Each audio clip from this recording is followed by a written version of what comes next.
When people think about Five Nights at Freddy's, they usually assume you're always playing as a random night guard. But across the series, the person we play as changes, and in most cases, they're directly connected to the story in ways the games only hint at. In the first Five Nights at Freddy's, set in 1993, we play as Mike Schmidt. While the name itself seems ordinary, later evidence strongly suggests this is actually Michael Afton using an alias. Michael is deliberately working at Freddy Fazbear's Pizza to uncover what happened at his father's old locations. This explains why the animatronics immediately target him. They don't see a guard, they see someone who looks like William Afton. In Five Nights at Freddy's 2, the story moves back to 1987. For most of the game, we play as Jeremy Fitzgerald, a newly hired night guard with no known ties to the company's past. However, on the final night, Jeremy is replaced by Fritz Smith. Much like Mike Schmidt, Fritz is another alias used by Michael Afton, suggesting Michael is moving between Fazbear locations connected to his father's crimes. Five Nights at Freddy's 3 is one of the few games where we likely do not play as Michael. Here, we take the role of an unnamed security guard working at Fazbear's Fright in 2023.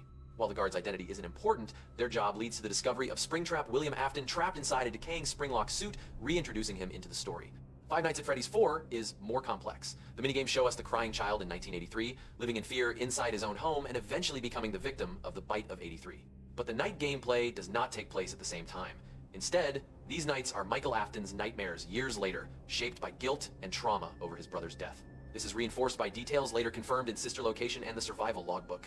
Sister Location is the first game to explicitly confirm our identity. We play as Michael Afton, sent underground by William to find his sister Elizabeth. Over the course of the game, Michael is scooped, used as a skin suit by Ennard, and left for dead only to survive. From this point forward, Michael is no longer fully human, which explains why animatronics continue to recognize and attack him in later games. In Freddy Fazbear's Pizzeria Simulator, we once again play as Michael Afton. This time, his role is deliberate. He stays behind, managing the restaurant while unknowingly gathering every remaining haunted animatronic into one place. When the building burns, Michael makes no attempt to escape, choosing to end everything alongside his father.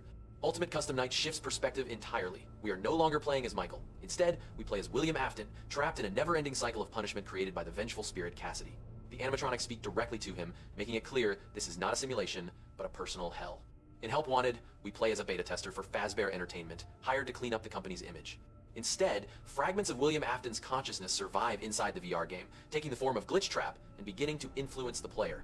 Finally, in Security Breach, we play as Gregory, a child trapped inside the Mega Pizzaplex overnight. Unlike earlier games, Gregory has no confirmed connection to the Afton family, but he is still forced to survive inside a system shaped by William's legacy and corruption.